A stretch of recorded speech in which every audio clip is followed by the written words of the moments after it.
It's terrible. I mean, if somebody put a stick of dynamite in there, they wouldn't have done any more damage.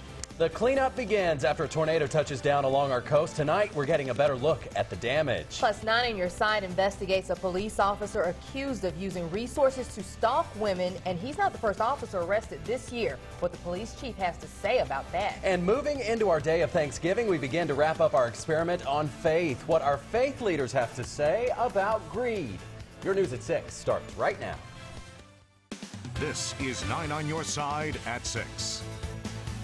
An EF2 tornado rips through the Crystal Coast overnight, tearing the roof off several condominium properties and damaging parts of Carteret Community College and nearby neighborhoods. 9 on Your Side has been tracking the storm damage along our coast since last night. Good evening, I'm Angela Green. And I'm Jeff Arner. Thanks so much for inviting us in. An unpredictable night of severe weather, tornadoes on the coast, damage and injuries. And you, Angela, you were there all night long. I don't know how you're awake right now. I have not been to sleep yet, but Jeff, I tell you, you see one storm, you think you've seen them all. Right. Every storm is different, and out there, I mean, it's devastating. It is. It truly is. And you have to be on the ground there to see it. You have to be on the ground. I don't think video does the damage justice. Yes. Well, you were there last night and this morning. Our Katie Banks is still there. She's live at the Ocean Sands condominiums off Highway 58 and Atlantic Beach. Let's go live to her now. Katie, that building there, it took a direct hit, yeah? Yeah, definitely, Jeff. The tornado, it came from the ocean side and it actually ripped off the roof of this condominium. You can see right here in the front parking lot, there are just piles of debris. There's insulation, broken glass, plywood everywhere. And this morning when people woke up, they realized the damage stretches much farther than this. An EF2 tornado with winds up to 135 miles per hour barrels through the Atlantic, acting like a can opener to rip the roof off these oceanfront condos. And it's just a big whirring noise, like roar, like a roar, and boom, everything exploded. Atlantic Beach police say about a dozen people were inside the Ocean Sands condominiums at the time. All survived, including Melvin Horde. Everything's just mangled to all the pieces. It's terrible. I mean, if somebody put a stick of dynamite in there, they wouldn't have done any more damage. Shattered windows, collapsed walls, plywood and insulation scattered. It's now a condemned danger zone police are guarding closely. These are just material items that they're coming back for. It's not worth losing your life after you've already survived a tornado coming through.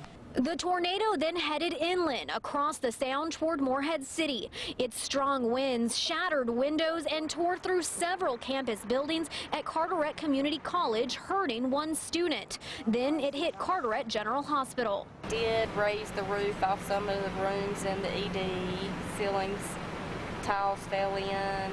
And in neighborhoods behind it, trees toppled as the tornado tossed a power boat like a toddler's toy right into the side of this house. Your boat's not in good shape, but you guys are here. Very thankful that we're okay. A very thankful Thanksgiving that we're fine. Now, people we talked with all day kept echoing that sentiment. They are thankful to be alive despite losing so much. In Atlantic Beach, Katie Banks, 9 on Your Side. Much, Katie. As the tornado and strong winds moved through our area last night, many of you went to work right alongside us, posting pictures of storm damage in your area. We have so many more photos on our website from the storm last night and the latest on recovery efforts. Head on over to our website, WNCT.com. Well, thank goodness that severe stuff is over and on up the coast to cause problems elsewhere for other people. Definitely. Chief Meteorologist David Sawyer, you were also here all through the night, keeping our viewers updated. And I tell you what, people on the ground, they said they watched us all through the night.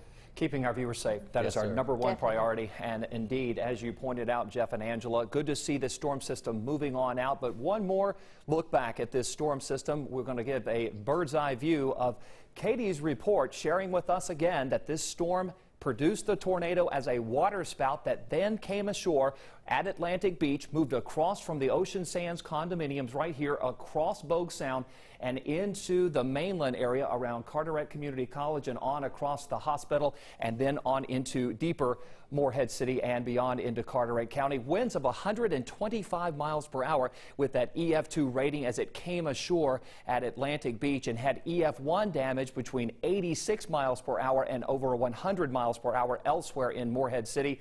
As you saw, significant and very remarkable structural damage with those injuries. As we now look ahead, good to see this storm system getting on out of here. Now with brisk northwest winds, we're talking about a much colder night with gradually clearing skies down to the lower 30s by the 11 o'clock hour, and getting even colder than that coming up on your Thanksgiving Day. Your complete holiday weekend forecast. We'll have those details. All right, glad to see things are looking just a little bit better. Thanks so much, David. In just under a year, the Greenville Police Department arrested 5 of their own, and naturally, these officers are held to a higher standard. But why are so many getting arrested? Our Andrew Ruiz went searching for answers. He's live in our studio with what he found. Andrew. Angela, 59-year-old Carlos Melgar is just the latest case involving an officer. He is one of the 5 arrested this year. So we went straight to the source for answers. 9 on Your Side started with Carlos Melgar's apartment. Yesterday, police arrested him for stalking, but on Wednesday, he never came to the door. His arrest warrant claims he misused police records and databases to identify and meet a woman. Arrest warrants say that Officer Melgar came to this McDonald's for 11 days straight, which is just a couple of blocks away from his house. He told the victim that she was beautiful and that someday he'd want to marry her. In an affidavit, the victim says 2 days after they met, Melgar pulled up to her drive-thru and said, "I couldn't find you yesterday." She says that's when Melgar noticed her name tag and said, "Oh, I had your name misspelled." The woman says he then entered her name into his laptop and her driver's license popped up. I will say that 1 arrest is too many. Melgar is the 5th GPD officer arrested this year. Chief Hassan Aiden says it's a result of his leadership. Officers are going to make mistakes. Cruisers are going to get crashed. People are going to miss court. Those kinds of things we can deal with, but anything that tarnishes our badge, we will not deal with. In February, police arrested Kyle Gaines and Rose Edmonds. Gaines is charged with DUI and Edmonds for destroying evidence. 2 months later, Eric Robinson was accused of assault, which a judge since dropped. Deputies arrested Detective Alvaro Elias in October. They say Elias violated a domestic violence protective order. Elias has since returned to work.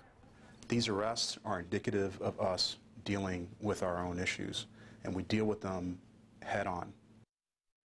Now, the chief pointed out that the department was proactive about arresting their own and expects the numbers of arrests to go down as mindsets change. In the studio, Andrew Ruiz, 9 on Your Side. Andrew, thank you very much. A Greenville teenager who went missing yesterday is now safe, and we here at 9 on Your Side are happy that we could help her.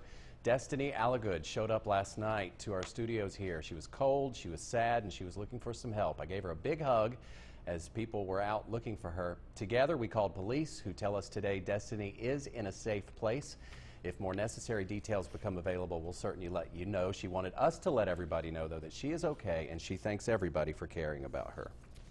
In our final night of our Faith Roundtable project, our panel takes on a topic appropriate for the day before Thanksgiving. Tonight at 11, we'll talk more about gratitude that we'll be sharing tomorrow. But before we get there, something that gets a lot of people in trouble.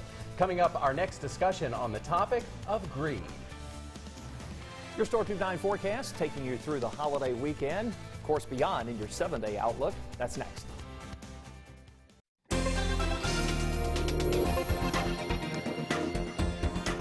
This big expected storm system now moving out of the 9 on Your Side viewing area. What will follow? Gradual clearing, breezy and much colder, taking us into Thanksgiving. You can see how the moisture is moving on out of the 9 on Your Side viewing area. Some residual snow showers will stay in the mountains, but the cold air is coming all the way home to eastern North Carolina. You can see farther north, this big storm system now going to be causing some pretty significant problems to the New England area of the U.S.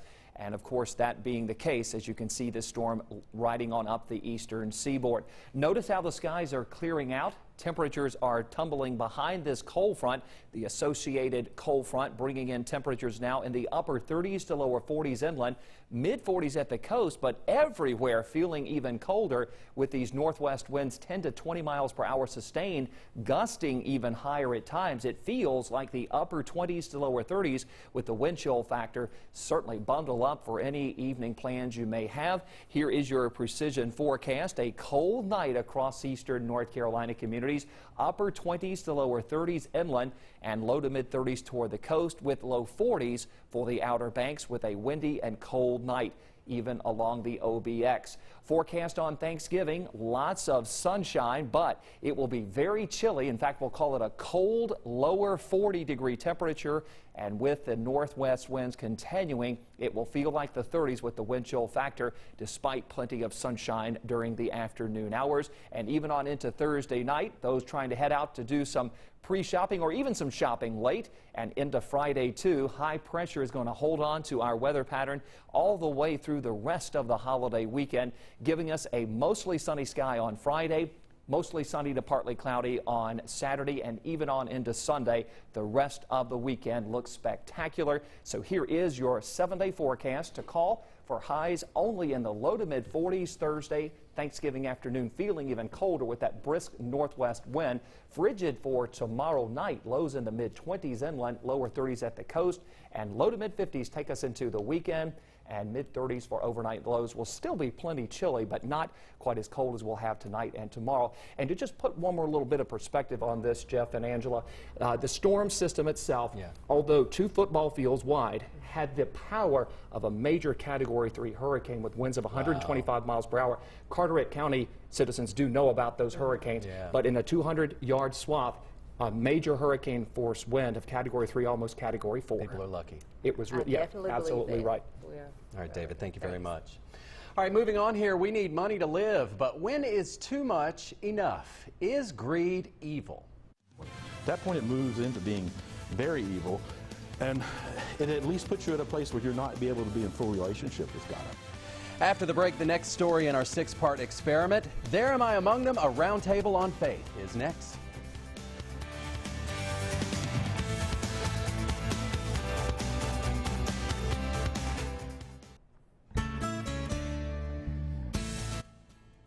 On this night before Thanksgiving, we are taking time to talk a couple of issues appropriate for this day. Our panel of faith leaders gathered to talk the news of the day through the lens of faith. We met back in September at the Greenville Museum of Art. Just yesterday, Pope Francis made headlines with a stinging commentary on capitalism and trickle-down economics. He pointed out success is based on the assumption those in charge of our economy are good and honest. And seeing what we've seen in the news lately, we know a large number of them are not. How does our desire for money affect our lives? We see money pouring through our country, but little of it actually makes it our way. Tonight, what happens when faith and money collide?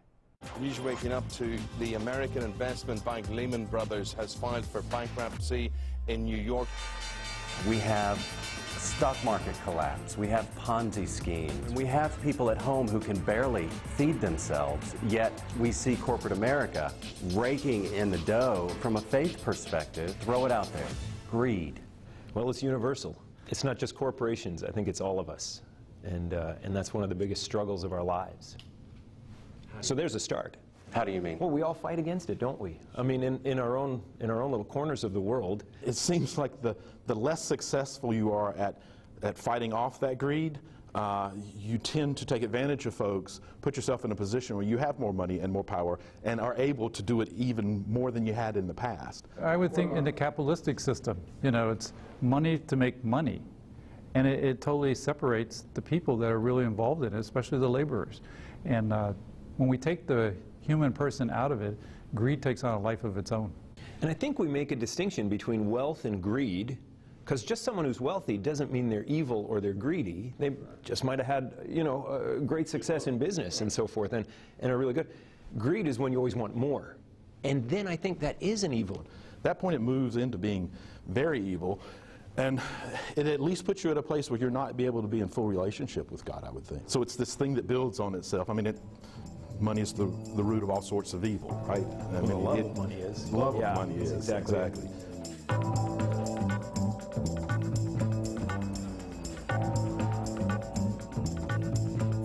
Greed is in the nature of the humans. So Islam, it teaches, you know, that how you can curb that. It discourages the accumulation and the concentration of the wealth, whether it's individual or it's an individual corporation. The richness is not really based on the money. The richness is really when you have the contentment in your heart. And that never happens, you know, because the millionaire, the multimillionaire, and the billionaire, he's still thinking how to make more. So they really never enjoy, you know. And not just the millionaire, the thousandaire. Yeah, you're right. We can't put the full responsibility on big, mean corporations that lay people off. Because when I go on credit and buy a big screen TV and a brand new car, but I don't have the money to pay for that, I'm not making a good choice. Now, I've got the freedom to make the choice, but I'm not doing it well. I say, yeah, we actually do need to blame the big corporations who employ people who are choosing to have CEOs make more and more and more and more money, but letting their everyday employee be stuck with what you were stuck with 10 years ago. And the question is, how do you get at that? Do we do it regulation or do we do it from the heart? And it's a hard thing to know. Luke's gospel has that story about the rich man, Lazarus. And the rich man, his problem is he became apathetic to the needs of Lazarus and turned his back on him. And he ends up then in eternal damnation, and Lazarus ends up, it says, in the bosom of Abraham. And that's the problem with greed, and it has eternal consequences. Things got bailed out. We got sold out.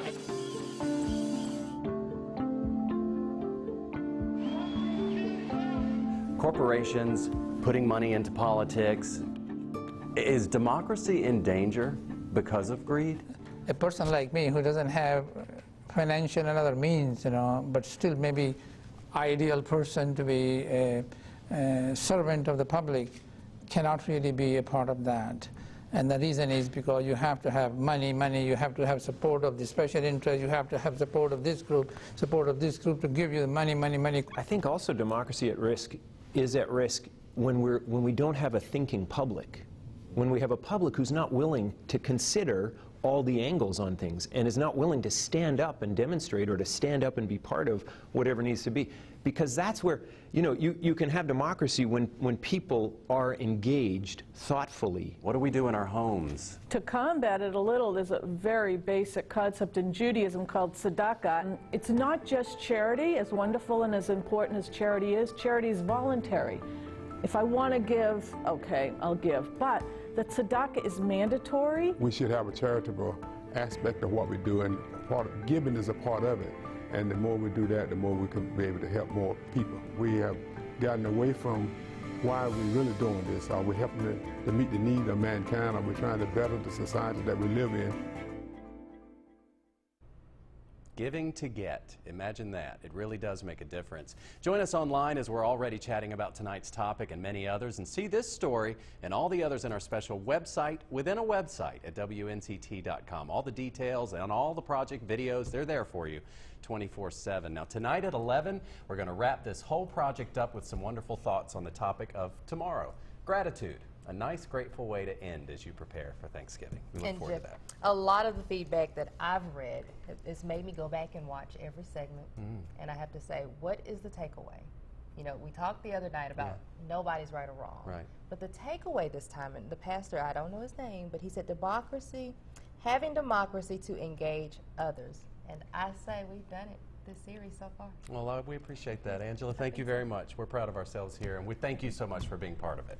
All right, in sports, the Pirates leave tomorrow for that showdown with Marshall on Friday. And in the spirit of this holiday, this Thanksgiving Day holiday, several Pirates talk about what they're thankful for tonight. We're thankful for Brian Bailey. We are? We are. Why? Somewhere, I don't know. He's next.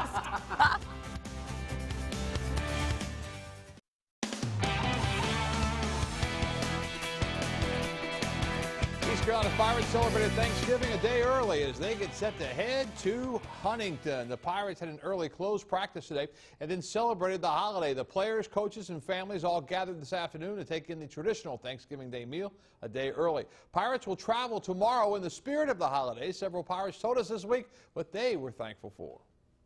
One, just thankful to be alive. Secondly, you know, to be blessed with the family and the support that I have. And thirdly, to be a part of this team and this organization. You know, I've learned a lot from this program, from this coaching staff, from players in here. So I'm definitely thankful for that. You know, I'm thankful for my family and, you know, God keeping us healthy. You know, luckily I've been blessed with a phenomenal family that's very loving and caring. And, you know, I'm thankful to be where I'm at today, being around great people every day with the coaches and, you know, the teammates that I have. It's just a great environment to be around. We'll have more from the Pirates coming up tonight at 11. Coming up on Friday night, it's the state quarterfinals, the Eastern semifinals in high school football. Now, last night we started our lineup, and tonight we move on. We begin with the 2 AA state playoffs and those matchups coming up for our season finale on Touchdown Friday. Northside Jacksonville is a 5 seed, has to make the trip to TW Andrews. Andrews is the number 1 seed. Washington also on the road playing at CARTERET. We'll have highlights of both those games coming up on Friday night. 2A play. Aiden Grifton will make a trip to Elizabeth City to play Northeastern, Eastern Randolph, and Southwest Onslow. The other half of the 2A bracket. We'll have those highlights as well coming up this Friday night. In fact, I think we got all the games. Tarboro, Wallace Rose Hill in the 1AA Eastern semifinal. Tarboro, of course, going for a 4th straight appearance in the state championship game. James Keenan and Whiteville, both Tarboro and James Keenan, number 1 seeds in their pods in 1A football. 1A playoff action. Plymouth and Lejeune are also both number 1s. Plymouth plays Pamlico. Plymouth is at home, as is Lejeune. Lejeune takes on Southeast Halifax. The lineup for Touchdown Friday, the season finale coming up this week. In the ACC and hoops, North Carolina State bounced back at home last night. The Pack welcoming a familiar face back to Raleigh, former Pirate coach Joe Dooley, now the head coach at Florida Gulf Coast, and Dools was back in the Tar Heel State last night. Had a rough night, though, against the Wolfpack of NC State. State playing well, bouncing back from that disappointing loss to North Carolina Central. Pack banging on the boards. It's Jordan Vandenberg, and he's got the little shot inside. And then Vandenberg on the run to Desmond Lee, and the Pack will pull away in this one. NC State led by T.J. Warren. Warren goes for 30. North Carolina State knocks off Florida Gulf Coast by the final of 82-62. Duke plays tonight in the NIT season tip-off. We've got action on the hardwoods and the ice tonight for our state's teams. Bobcats host Indiana. Pacers are 13-1 on the year. Hurricanes are on the road. They play at New Jersey. Back with more after this.